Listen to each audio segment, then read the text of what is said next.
मैं बचपन में भीख मांगने से मेरे जीवन की शुरुआत हुई। जैसे ये बड़ा गांव है, ये बड़ा गांव तो बड़ा है, नाम ही इसका बड़ा है। मैं तो एक छोटे से गांव से हूँ। मेरा जन्म भी मध्य प्रदेश का है, जबलपुर जिला, रेौंझा गांव। एक छोटे से गांव का हूँ मैं बचपन में भीख मांगने जाता था गांव में, सबके घर भिक्षाम देही भिक्षाम देही। गांव के लोग मुझे, गांव की महिलाएं सूपे में सीधा लगा कर देती थी। आटा जरा सा, दाल जरा सी, चावल, थोड़ा आलू भी देती थी माताएं, थोड़ा नमक के ढेले भी हमें भीख में मिलते थे, और कोई हमें जरा कटोरी में घी भी दिया करता था। तो मैं बचपन में गांव में भीख मांगने जाता था। जब भीख मांग के आता था, जब वो आटा देता था माँ को, दाल देता था, तब हमारी माँ भोजन बनाती थी, और भोजन बनाए और फिर हम लोग उसका भोग लगाएं भगवान के मंदिर में, और फिर हम लोग खाते थे। मैं खुद भीख मांगने जाता था गांव में। मेरी शुरुआत तो यहाँ से, जब मैंने होश संभाला ना, तब मेरे कंधे में 3 झोला टांग देती थी माँ। 3 झोला मतलब एक आटा का, एक दाल का, एक चावल का। तीनों झोली में आटा चावल दाल मांग के गांव से ले आया करता था। माँ बनाया करती थी, खाया करता था। मेरे पास ना कपड़े, मेरी मौसी आती थी साल में एक बार, हफ्ते भर के लिए।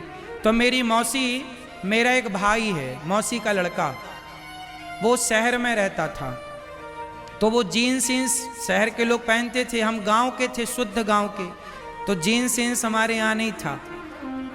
तो मेरी मौसी जब आती थी तो वो कभी कभी भाई के कपड़े उतारे हुए जो वो रिजेक्ट कर देता था, तो वो ले आया करती थी। मैं उन कपड़ों को देखकर बहुत प्रसन्न होया करता था, और एक जोड़ी कपड़ा लाती थी तो 1 साल तक मौसी का इंतजार करता था कि मौसी आएगी तो कपड़े लाएगी। और वो भी कपड़े जब लाती थी तो मैं उनको बड़े शौक से, जब मैं कहीं जाता था तो उन कपड़ों को पहन के जाता था। हमारे पिताजी साल में 1 बार कपड़े दिलाते थे। मैं पैंट पहनता था बचपन में, तो दोनों पीछे छेद हो जाते थे, इतने बड़े बड़े घिस जाते थे, मतलब चड्डी दिखने लग जाती थी पैंट से, शरीर ढकता ही नहीं था। ये गरीबी है। ऐसे कपड़े मैंने बचपन में पहने। जीन्स पहनने को मैं तरसता था। महंगा आता था, पिताजी दिला नहीं पाते थे, गरीबी जरूरत से ज्यादा थी। ऐसे हाल में मैंने अपना बचपन गुजारा है। एक रुपए की कीमत क्या है। जब मैं भीख मांगने जाता और जरा चावल के 4 दाने गिर जाते थे ना, मैं उन्हें समेटा करता था। 4 दाने की कीमत क्या है, मेरे से बेहतर शायद आप भी ना जानो। गरीबी सब कुछ कराती है साहब। देने वाले किसी को गरीबी ना दे, जान ले ले मगर बदनसीबी ना दे। ऐसी गरीबी में हमारे पिताजी मंदिर में एक पुजारी थे।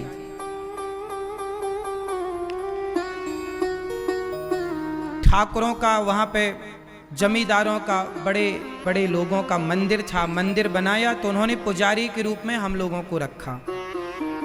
उन लोगों ने फिर हम लोगों से कहा पिताजी से कि ये मंदिर खाली करो। सावन का महीना था। पिताजी ने कहा कि अभी हमारा घर नहीं है, आप हमें बरसात तो रहने दो। उन लोगों ने सावन के महीने में घर का सारा सामान फेंक दिया। मुझे याद है, हम लोग सारा सामान उठाकर, उस समय गांव में हम लोग मंदिर के पुजारी थे, एक मंदिर की पूजा करते थे, राम जानकी मंदिर था। उस मंदिर के मालिक ने, क्योंकि गांव में अक्सर जो मंदिर होते थे ना, वो माल गुजारों के होते थे, जमींदारों के होते थे, तो वो हम लोगों को, मतलब पुजारियों को रखते। अब उनका कहना है कि मंदिर खाली करो। भाई मंदिर उनका था तो वो कभी भी खाली करा सकते थे, ये उनका अधिकार था। सही था कि उन्होंने मंदिर खाली कराया, लेकिन उस समय खाली कराया जब सावन था, पानी बरस रहा था। पिताजी ने कहा बारिश के बाद खाली कर देंगे, नहीं माने, सामान डेरा फेंक दिया। तब हमारी माँ और हम सब लोग, पिताजी हम सब दूसरों के घर में जाके रात गुजारते थे। कैसे कैसे दिन गुजरते थे। हम तो छोटे थे, लेकिन उस समय हमारी माँ, हमारे पिताजी किस तरह की स्थितियों से गुजरे हैं हम लोग जानते हैं। घर नहीं था तब पिताजी ने माता के नाम से इंदिरा आवास योजना का पैसा देती थी सरकार, 20,000 रुपये।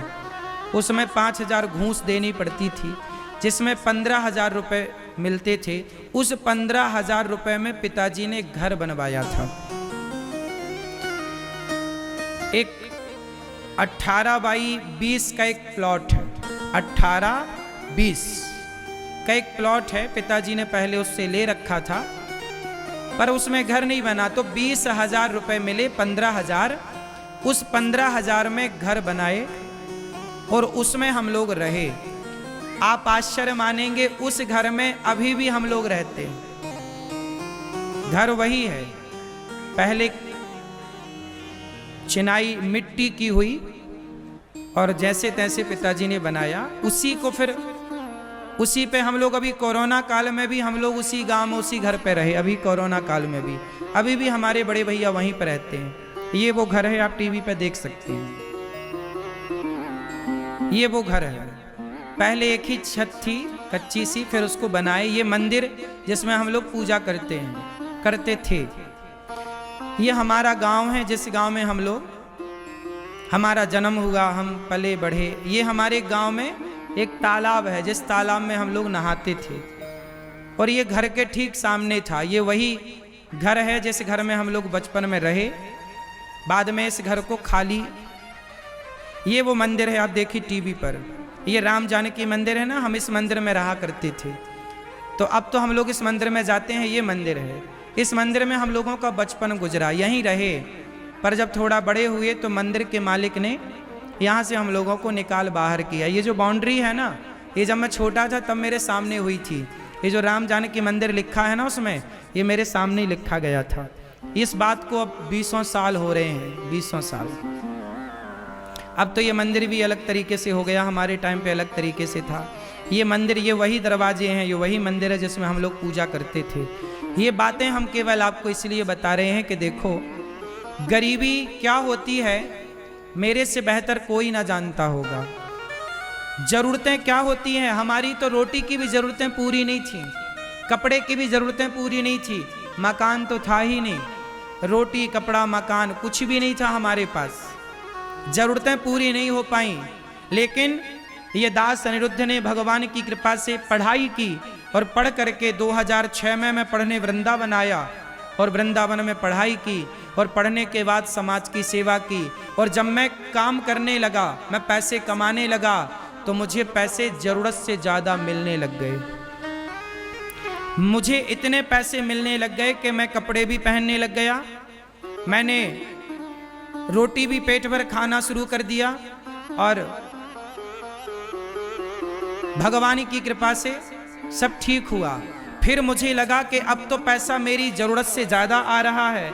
तो जब पैसा मेरी ज़रूरत से ज़्यादा आया, तो मैंने सोचा कि यदि पैसा मेरी ज़रूरत से ज़्यादा है तो आओ अब उस पैसे को दीन दुखियों की सेवा में समर्पित करते हैं। तो जो फुटपाथ पर वृद्ध माताएं पड़ी मुझे मिलती, जो लोग ज़रूरतमंद मुझे फुटपाथ पर पड़े मिलते, मैं उनको उठा उठा कर लाता, और मैं कहता कि मैं अपने लिए घर नहीं बनाऊंगा, इन वृद्ध माओं के लिए घर बनाऊंगा।